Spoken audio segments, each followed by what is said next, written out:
கர்த்தருக்குள் மிகவும் அன்பான சகோதர சகோதரிகளே, இந்த அருமையான நாளிலும் வேதத்தை வாசிக்கலாம் வாங்க என்ற செய்தியின் மூலமாக உங்களை சந்திப்பதிலே நான் பெருமகிழ்ச்சி அடைகிறேன். பிரியமானவர்களே, நாம் 1 ராஜாக்கள் புத்தகத்தை பார்த்து கொண்டு வருகிறோம். பிரியமானவர்களே, நாம் ஆதியாகமத்திலிருந்து 1 ராஜாக்கள் புத்தகம் வரைக்கும், அதுவும் 12வது அதிகாரம் வரைக்கும் நாம் பார்த்து விட்டோம். பிரியமானவர்களே, 1 ராஜாக்கள் புத்தகம் 22 அதிகாரங்கள் உடையதாக இருக்கிறது. அது மட்டுமல்ல, நீங்கள் ஒவ்வொருவரும் இந்த நாளிலும் கூட நம் வேதத்தை பற்றி தியானிக்கிற பொழுது நீங்கள் உங்களுடைய நோட்டு புத்தகத்தை, பேனாவை, வேதாகமத்தையும் எடுத்துக்கொள்ளுங்கள். நாம் பழைய உடன்படிக்கையில, நாம் புதிய உடன்படிக்கையில இருக்கிறோம். இதனால இந்த பழைய உடன்படிக்கை, புதிய உடன்படிக்கை பற்றிய காரியங்களை நான் உங்களுக்கு பிற்பாடு விளக்கமாக அதை நான் தெரிவிக்கிறேன். ஆனாலும் நாம் பழைய ஏற்பாட்டு காலத்திலே நடந்த காரியங்களை நான் சொல்லுகிற பொழுது அதை என்ன சொல்லுகிறேன் என்றால், அவர்கள் கர்த்தருடைய வார்த்தைகளுக்கு செவிகொடாமல் போனதினாலே என்ன நேர்ந்தது? பல காரியங்களை நாம் பார்க்கிறோம். சாலமனுடைய வாழ்க்கையிலும் கூட கர்த்தர் அவனை மிகவும் நேசித்தாலும் பல காரியங்களை, நன்மையான காரியங்களை, அவனுக்கு தாளந்துகளையும் கொடுத்திருந்தாலும் கூட அவன் என்ன செய்து விட்டான் என்றால், பிற்காலங்களிலே கர்த்தருக்கு முக்கியத்துவம் கொடுக்காமல் அவன் மனமுடித்த பெண்களுக்கே மிகவும் முக்கியத்துவம் கொடுத்ததினாலே அவன் வாழ்க்கையிலே எவ்வளவு வாழ்க்கையிலும் அரசியலிலும், அதாவது அவனுடைய அரசாட்சியிலும் எவ்வளவு சீர்கேடுகள் வந்தது என்று சொல்லி நீங்கள் அனைவரும் அறிந்திருக்கிறீர்கள். அவருடைய பிள்ளையாகிய ரெகொபெயாம் ஆட்சிக்கு வர முடியாதபடிக்கு அதை அவர் வந்தாலும் அவருக்கு 2 கோத்திரங்கள் மட்டும் 10 கோத்திரங்களை யெரொபெயாம் என்ற சாலமனுடைய ஊழியக்காரருக்கு கர்த்தர் கொடுத்தார் என்று சொல்லி பார்க்கிறோம். பிரியமானவர்களே, எனவே நம்முடைய வாழ்க்கையிலும் நாம் கர்த்தருக்கு பிரியமானவர்களாக அவருடைய சொல்படி, அவருடைய சித்தத்தின்படி நாம் நடக்கிற வேளையிலே நம்முடைய வாழ்க்கையில எப்பொழுதும் சந்தோஷமும் சமாதானம் தான் பிரியமானவர்கள்.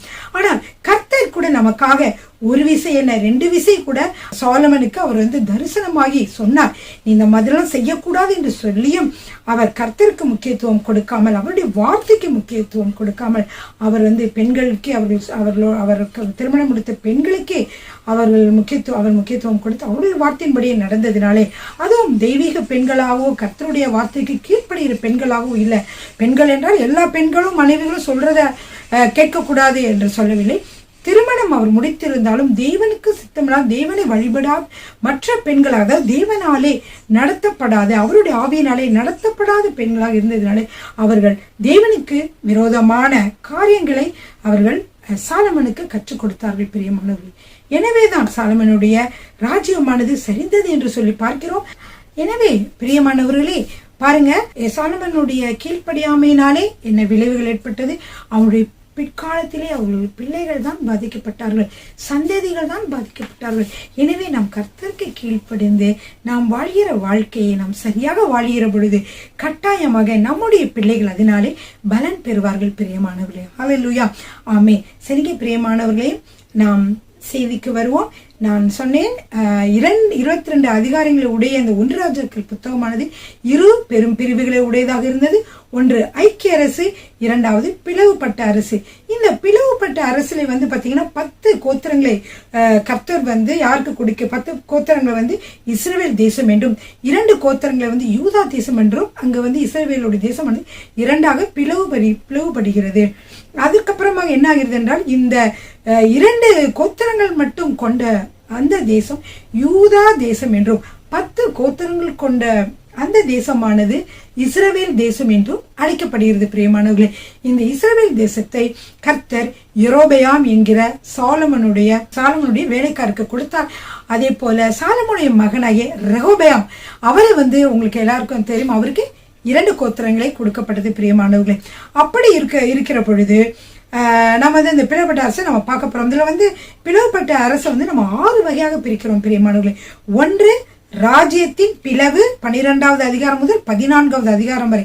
அப்புறம் 2வதாக யூதாவை அரசாண்டு 2 அரசர்கள், அதை பற்றி பின்னாடி பார்க்கலாம். 15வது அதிகாரம், அதுல 1 வசனத்திலிருந்து 24 வசனங்கள் வரை. 3வதாக இஸ்ரவேலை அரசாண்டு 5 அரசர்கள். இந்த பகுதியில 15வது அதிகாரம் 25வது வசனம் முதல் 16வது அதிகாரம் 28 வரைக்கும். அப்புறம் ஆகாப் அரசனுடைய அரசாட்சி இஸ்ரவேல் நாட்டிலே, அதை பற்றியதாக 16வது அதிகாரம் 29வது வசனம் முதல் 22வது அதிகாரம் 40வது வசனம் வரைக்கும் பார்க்கலாம். கடைசியிலே யூதாவில் யோசபாத்தின் அரசாட்சி. இதை 22வது அதிகாரத்திலே 41 வசனம் முதல் 50 வசனங்களிலே யூதாவில் யோசபாத்தின் ஆட்சியை பார்க்கிறோம். அடுத்த 6வது பிரிவாக இஸ்ரவேலிலே அகசியா அரசரினுடைய ஆட்சி. இதை 22ஆம் அதிகாரம் 51 முதல் 53 வரைக்கும் நீங்கள் படிக்கலாம் பிரியமானவர்களே. சரிங்க, எல்லாரும் வேத புத்தகத்தை எடுத்துக்கொள்ளுங்கள்.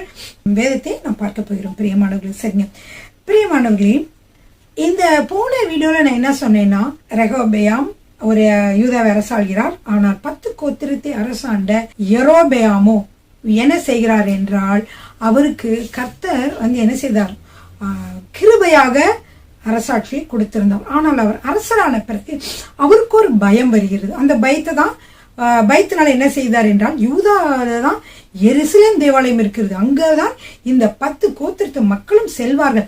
அப்படி செல்கிற வேளையில ஒருவேளைக்கு அவர்கள் யூதா தேசத்தோடு சேர்ந்து கொண்டு என்னை கொன்று விடுவார்கள் என்று பயந்து 2 பொன் கன்று குட்டிகளை சேர்ந்து 2 இடங்களை அவர் வைத்து கோயிலாக, அதுங்க தேவனுடைய, அது மட்டும் இல்ல 2 வச்சுட்டு பேர் அதுக்கு கொடுக்கல. என்ன சொன்னார்னா, கர்த்தருக்கு பண்டிகை கொண்டாட வேண்டும் என்று அங்க போக வேண்டாம், இங்கே கர்த்தருக்கு பண்டிகை கொண்டாடுங்கள் என்று சொன்னார். பிரியமானவர்களே, இது உங்களுக்கு யாத்திரையாம் புத்தகத்திலே நாம் பார்த்த ஒரு காட்சிக்கு ஒப்பாக இருக்கும் என்று நான் நினைக்கிறேன் பிரியமானவர்களே.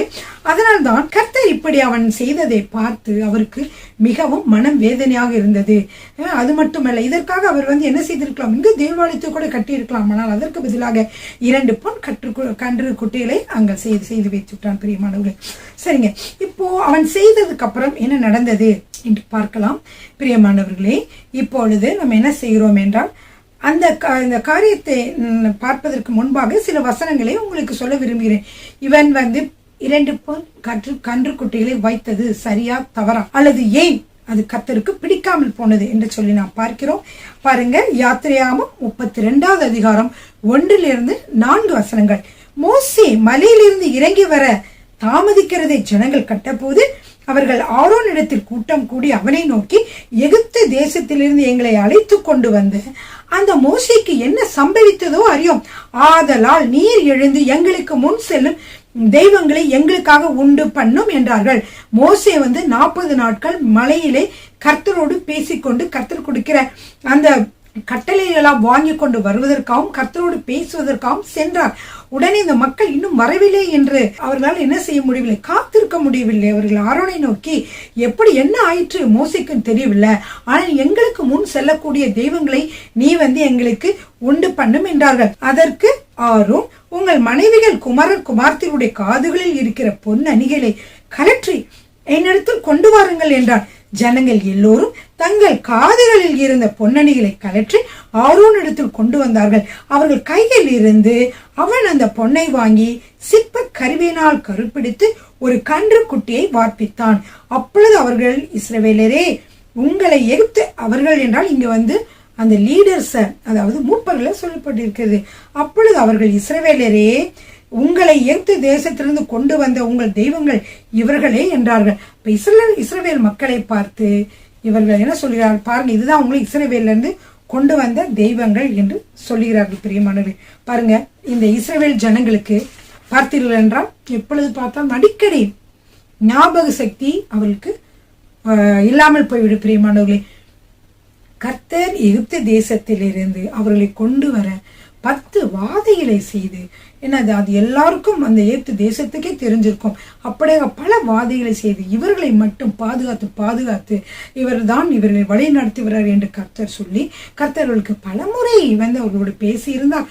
அதே போல அவர்களை அழைத்து கொண்டு வருகிற பொழுதும் கூட செங்கடலிலே பாருங்கள் பிரியமானவர்கள் அழைத்து கொண்டு வருகிற பொழுது அங்கே இவர்களுக்காக செங்கடலையே பிளந்து அவர்களை என்ன செய்தார், நடத்தி கொண்டு சென்றார். பார்வோனுடைய சேனை அதிலே மூழ்கி விட்டது என்று சொல்லி நாம் பார்க்கிறோம். இப்படிலாம் பல அற்புதங்களை செய்திருந்தோம்.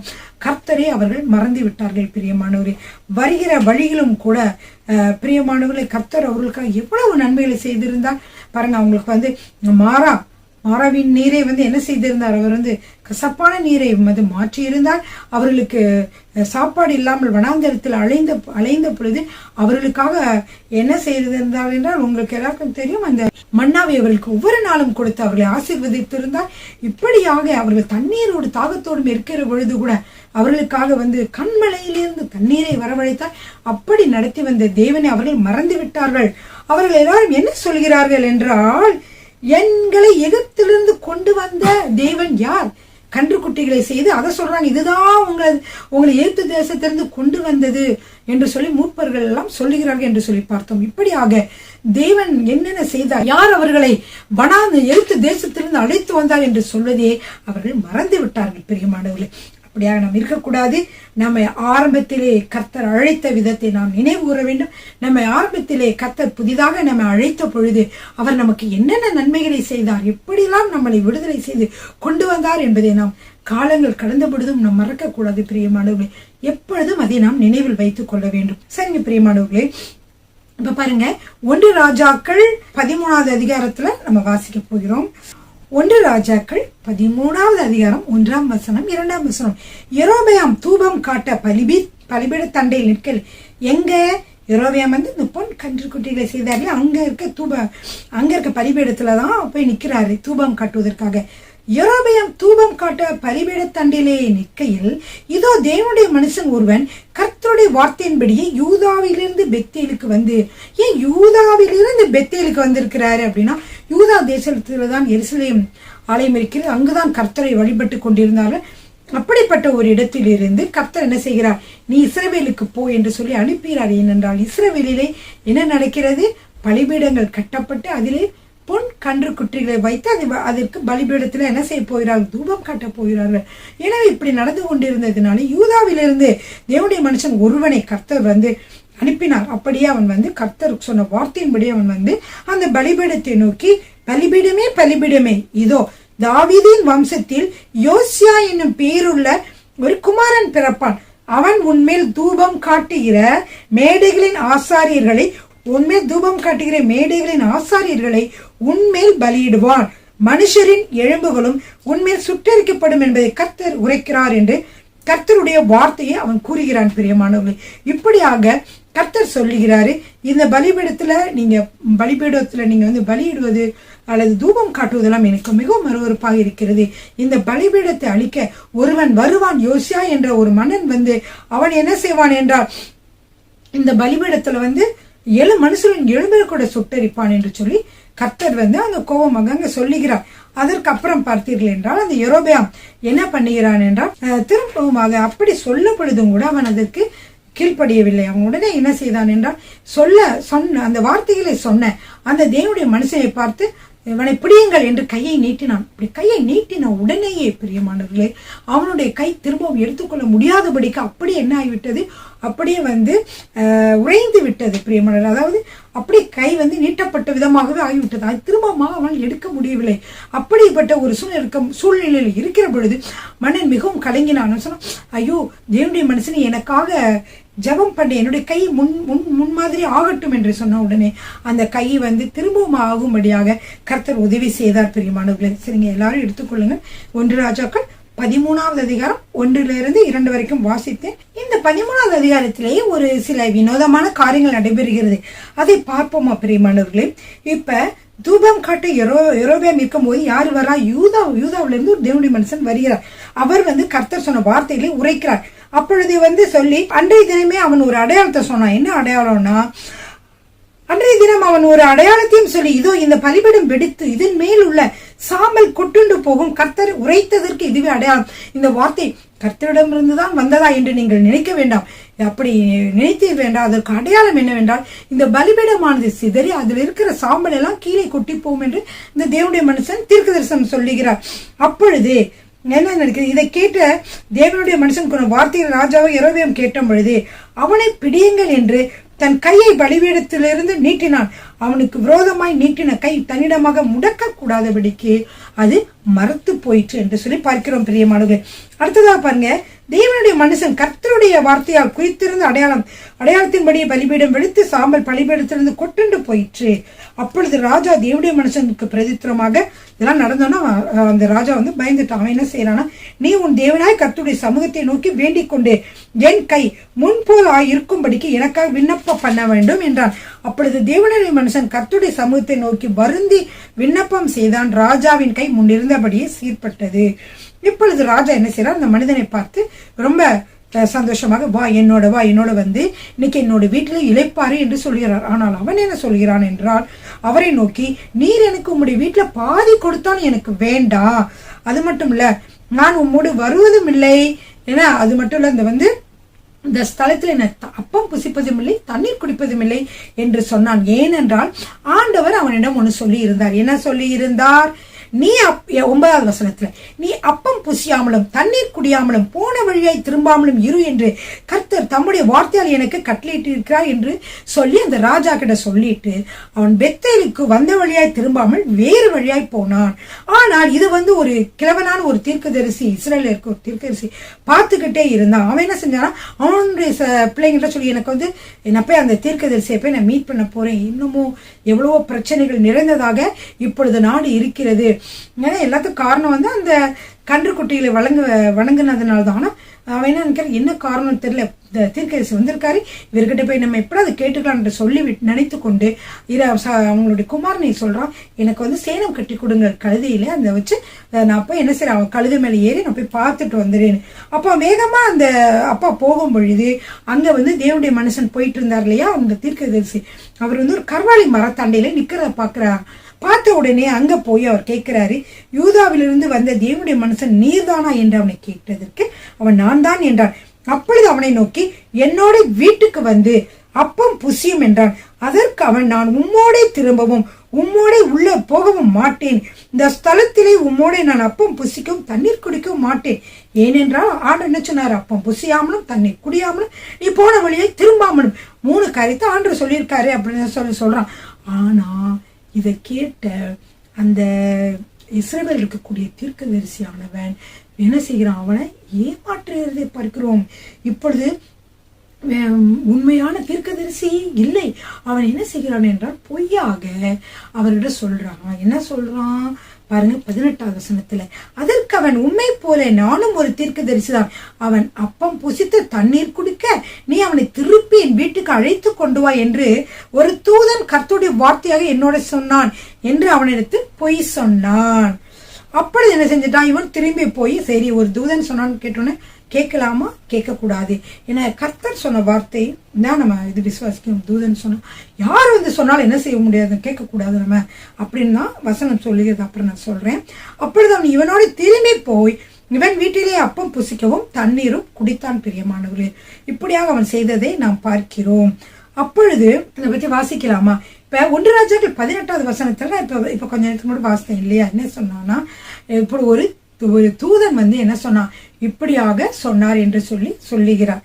கர்த்தருடைய வார்த்தையாக தூதன் சொன்னான்னு சொல்றாரு. ஆனா உண்மையிலே நாம் வசனத்தை எடுத்து பார்த்தோம் என்றால் கலாத்தியரிலே நாம் வாசிக்கலாம். பிரியமானவர்களே, பவுல் கலாத்தியருக்கு எழுதின நிருபம் 1ஆம் அதிகாரம் 8வது வசனம்.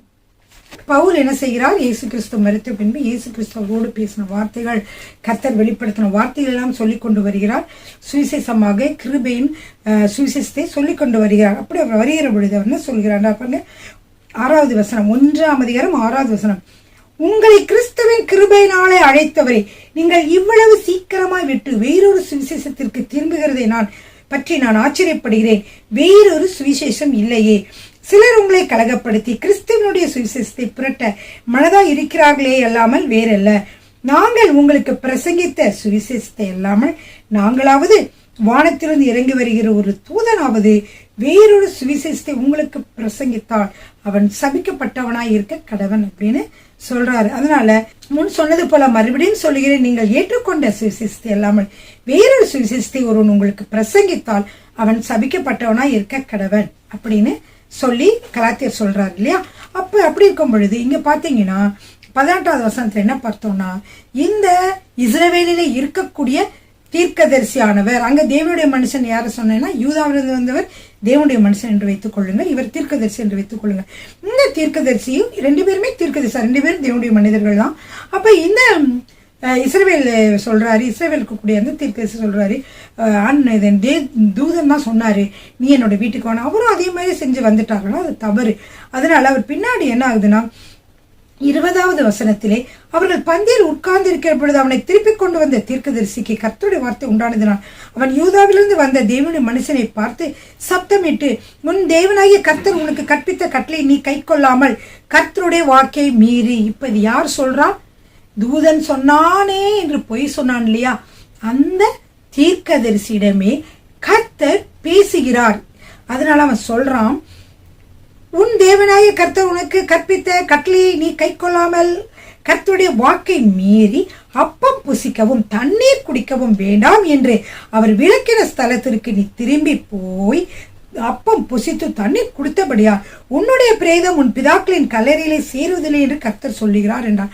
கர்த்தர் பாருங்க, அந்த காலத்துல பரிசுத்த ஆவியானவர் வந்துட்டு தான் போவார். ஏதாவது முக்கியமான விஷயங்களை சொல்லிட்டு போயிடுவாரு. அப்படியாக இருந்தார். அதனால பரிசுத்தாவினர் என்ன செஞ்சானா இவர்கிட்ட சொல்லுகிற பொழுது, கர்த்தருடைய ஆவியானவர் சொல்லுகிற பொழுது என்ன செஞ்சுட்டு அப்படி சொன்னோடனே இவனுக்கே பயமாயிருச்சு. உன்னை சாப்பிட்டு முடிச்சுட்டு இவனே சொல்றான் நீ செஞ்ச தப்புன்னு. இவன் தான் கூட்டிட்டு வந்து அவனை இவனே சொல்றான், தீர்க்கதரிசனம் கர்த்தர் சொல்லுகிறாரு. இப்ப திரும்பமா கூட்டிக் கொண்டு என்ன போகிறாரு, திருப்பி போன வழியில என்ன செய்யறாரு, அவருக்கு சேனம் வைத்து அந்த தீர்க்கதரிசியை திருப்பி கொண்டு வந்தான். அவனுக்கு சேனம் வைத்து அவனை அனுப்பி விடுகிறார். ஆனால் அவன் போன பிற்பாடு வழியிலே ஒரு சிங்கம் அவனுக்கு எதிர்பட்டு அவனை கொன்று போட்டது. அவன் பிரேதம் வழியிலே கிடந்தது. கழுதை அதன் அண்டையில் நின்றது, சிங்கமும் பிரேத தண்டையில் நின்றது. அந்த வழியை கடந்து வருகிற மனுஷர் அவளில் கிடைக்கிற பிரேதத்தையும் பிரேதத்தண்டையில் இருக்கிற சிங்கத்தையும் கண்டு கிழவனான தீர்க்கதரிசி குடியிருந்த பட்டணத்தில் வந்து சொன்னார்கள். அப்ப என்ன சொல்றாங்க, அந்த தீர்க்கதரிசி இருந்தார்ல, இந்த கிழவனான தீர்க்கதரிசி அவதார் வாங்க கூப்பிட்டாரு, அப்புறம் சாப்பாடு கொடுத்தாரு, தூதன் சொன்னாருன்னு சொல்லி போய் சொன்னாரு. அப்புறம் கொஞ்சம் நேரம் கழிச்சு இவன் சாப்பிட்டதுனால கர்த்தர் அந்த இவர் மூலியமா சொன்னார், நான் சொன்னேன்ல சாப்பிடக்கூடாது நீ சாப்பிட்டேன்னு சொல்லி ஆண்டு பேசுறாரு. இதெல்லாம் கேட்டுட்டு இவர் என்ன செய்கிறாரு, வந்தாரு. இப்ப அவர்கிட்டே போய் இவங்கெல்லாம் சொல்றாங்க, பாருங்க யூதாவிலிருந்து வந்த அந்த தேவனுடைய மனுஷன் இங்க இறந்து கிடைக்கிறார் அப்படி சொல்லி சொல்றாங்க. அப்போ அவர் என்ன செய்யறார் என்றால், அவனை வழியிலிருந்து திரும்ப பண்ண தீர்க்கதரிசி அதை கேட்ட பொழுது அவன் கர்த்தருடைய வாக்கை மீறின தேவனுடைய மனுஷன் தான். கர்த்தர் அவனுக்கு சொன்ன வார்த்தையின்படியே கர்த்தர் அவனை ஒரு சிங்கத்துக்கு ஒப்பு கொடுத்தார், அது அவனை முறித்து கொன்று போட்டது என்று சொல்லி தன் குமாரனை நோக்கி எனக்கு கழுதையின் மேல் சேனம் வைத்து கொடுங்கள் என்றார். அவர்கள் சேனம் வைத்து கொடுத்தார்கள். இந்த மக்கள் எல்லாம் சொல்லணும்னா அவனுக்கு புரிஞ்சிருச்சு, இது கர்த்தர் சொன்னார்னு சொல்ல வந்த மனிதன் தான், தேவனுடைய மனுஷனுக்கு தான் அப்படி ஆயிருக்கு. ஏன்னா கர்த்தர் சொன்னார் இல்லையா எங்கேயும் சாப்பிடக்கூடாதுன்னு, ஆனால் அப்பம் புசித்து சாப்பிட்டுட்டான், அதனால இப்படி ஆயிடுச்சுன்னு சொல்லிட்டு அவன் போறான். போகிற பொழுது பார்க்கிற பொழுது அதே மாதிரி இருக்கிறது. அந்த கிழவனான தீர்க்கதரிசி அதாவது இஸ்ரவேல் தீர்க்கதரிசி என்ன செய்கிறார் என்றால், தேவனுடைய மனுஷன் பிரேதத்தை எடுத்து அதை கழுதையின் மேல் வைத்து அதற்காக துக்கம் கொண்டாடவும் அதை அடக்கம் பண்ணவும் அதை தன் பட்டணத்திற்கு கொண்டு வந்து அவன் பிரேதத்தை தன்னுடைய கல்லறையிலே வைத்தான். அவனுக்காக ஐயோ என் சகோதரி என்று புலம்பி துக்கம் கொண்டாடினார்கள். அப்படியாக நடக்கிறது பிரியமானவர்கள். இப்ப அவங்க சொல்றார், அந்த இஸ்ரவேலிலே இருக்கக்கூடிய அந்த வயதான தீர்க்கதரிசி சொல்கிறார், நான் இறந்தாலும் என்ன செய்யுங்க, இந்த கல்லறை மேலேயே அவர் அடக்கம் பண்ணின இடத்துலயே என்ன செய்யுங்க, என்னையும் அடக்கம் பண்ணிருங்கன்னு சொல்லிட்டாரு. ஏன்னா அவருக்கு புரிஞ்சிருச்சு அவர் செய்த தவறுனால்தான் இவர் இறந்து போயிட்டார் என்று சொல்லி புரிகிறது அவருக்கு. ஆனாலும் கர்த்தர் அவர்கிட்ட பேசினதால அவர் சொல்றாரு, அவன் பெத்தேலில் இருக்கிற பலிபீடத்திற்கும், பெத்தேல் என்ன பலிபீடம் இருக்கு, கன்று குட்டி பொன் கன்று குட்டி உள்ள பலிபீடத்திற்கும் சமாரியாவின் பட்டணங்களில் இருக்கிற மேடைகளாகிய சகல கோவில்களுக்கும் விரோதமாக கூறின கர்த்தருடைய வார்த்தை நிச்சயமாய் நிறைவேறும் என்று சொல்லுகிறார். இந்த நடவடிக்கைக்கு பின்பு யெரொபெயாம் தன் பொல்லாத வழிகளை விட்டு திரும்பாமல் மறுபடியும் ஜனத்தில் ஈனமானவர்களை மேடைகளின் ஆசிரியராக்கினான். இவ்வளவு நடந்த பொழுதும் கூட அந்த யெரொபெயாம் என்ற மன்னர் திருந்தவே இல்லை. அவர் திரும்பவும் ஈனமானவர்களை என்ன செய்தார், கொண்டு மேடையிலே ஆசாரியனாக்கினார் என்று சொல்லி பார்க்கிறோம். சரி பிரியமானவர்களே, அவன் அப்படிப்பட்டவர்கள் மேடைகளில் ஆசாரியனானார்கள். யெரொபெயாமின் வீட்டாரை பூமியின் மேல் வைக்காமல் அதம் பண்ணி அழிக்கும்படியாக இந்த காரியம் அவர்களுக்கு பாவமாக மாறினது. பிரியமானவர்களே, இந்த யெரொபெயாம் திரும்பவும் செய்கிறதுனால ஆண்டவர்களுக்கு மிகவும் என்ன செய்யறதுக்கு ஒரு வழியாகி போய்விட்டது என்றால், இந்த குடும்பமானது அழிவுக்கு நேராக, இவனுடைய காரியத்தினாலே குடும்பமானது அழிவுக்கு நேராக செல்லக்கூடிய ஒரு காரியமாக, ஒரு பாவமாக இங்க இருக்கிறது நம்ம பார்க்கிறோம் பிரியமானவர்களே. அடுத்து பார்த்தீங்கன்னா 14வது அதிகாரத்துல பார்க்கிறோம், அக்காலத்திலே யெரொபெயாமின் குமாரனாகிய அபியா வந்து வியாதி படுக்கையிலே விழுகிறான். அப்பொழுது யெரொபெயாம் என்ன செய்யறான்னு தன் மனைவியை கூப்பிட்டு, நீ போய் என்னை வந்து ராஜாவாக மாற்றின ஒரு தீர்க்கதரிசி இருக்கிறார் அகியா என்று பேர், அவரிடமாக நீ போய் நீ யெரொபெயாமுடைய மனைவி என்று சொல்லாதே, நீ போய் அவர்கிட்ட நீ இப்போ ஒண்ணுமே சொல்ல வேண்டாம், நீ போனே அவரே உனக்கு தீர்க்க தரிசனமாக சொல்லுவார், இது என்ன நடக்கும் என்று கேட்டுக்கொண்டு வா அப்படின்னு சொன்னோன்னா, அப்படியே யெரொபெயாமுடைய மனைவி போறாரு. ஐயா தீர்க்க தரிசிக்குள்ள போய் தான் யாருன்னு சொல்லல. ஆனா அவருடைய கண்கள் வந்து ஐயாவோட தீர்க்க தரிசி கண்கள் இருளடைந்து இருந்துச்சான். அப்படி இருந்தாலும் கூட கர்த்தர் சொல்றாரு, ஐயாவிடம் சொல்றாரு, என்ன சொல்றாரு, இந்த பாரு இப்ப வந்து யெரொபெயாமோட மனைவி தான் வந்திருக்கிறான், அவனுடைய மகன் சுகவீனமாக இருக்கிறான், அதனால் காரியம் எப்படி முடியுமா என்று தெரிந்து கொள்வதற்காக இங்க வந்திருக்கிறாள். எனவே நீ வந்து கேளு, அவட்ட வந்து பேசு, ஏன் அந்நிய பெண் போல காண்பிக்கிற, நீ உண்மையான உன்னுடைய நீ அங்கிருந்து வந்திருக்க நீ சொல்ல வேண்டியதானே என்று சொல்லி நீ சொல்லு அப்படின்னு சொன்னா உடனேயே சொல்லுகிறார். ஆகையால் வாசற்படியில் பிரவேசிக்கும், அதாவது 14வது அதிகாரம் 6வது வசனம், ஆகையால் வாசற்படிக்குள் பிரவேசிக்கும் அவருடைய நடையின் சத்தத்தை அகியா கேட்ட உடனே அவன் யெரொபெயாம் மனைவியை, உள்ளே வா, உன்னை அந்நிய ஸ்திரியாக காண்பிக்கிறதென துக்க செய்தியை உனக்கு அறிவிக்க நான் அனுப்பப்பட்டேன். நீ போய் யெரொபெயாமை நோக்கி, இஸ்ரவேலின் கர்த்தர் சொல்லுகிறது என்னவென்றால், ஜனத்தினின்று உன்னை நான் உயர்த்தி உன்னை இஸ்ரவேல் என்னும் என் ஜனத்தின் மேல் அதிபதியாக வைத்தேன். நான் ராஜ்யபாரத்தை தாவீது வம்சத்தாரின் கையில் இருந்து பிடுங்கி உனக்கு கொடுத்தேன். ஆனாலும் என் கற்பனைகளை கை கொண்டு என் பார்வைக்கு செம்மையானதையே செய்ய தன் முழு இருதயத்தோடும் என்னை பின்பற்றின என் தாசனாகிய தாவீதை போல் இராமல் உனக்கு முன்னிருந்த எல்லாரை பார்க்கிலும் பொல்லாப்பு செய்தாய். எனக்கு கோபம் உண்டாக்க நீ போய் உனக்கு அந்நிய தேவர்களையும் வார்க்கப்பட்ட விக்கிரகங்களை உண்டு பண்ணி உனக்கு புறம்பே என்னை என்ன செய்து விட்டாய், தள்ளிவிட்டாய்.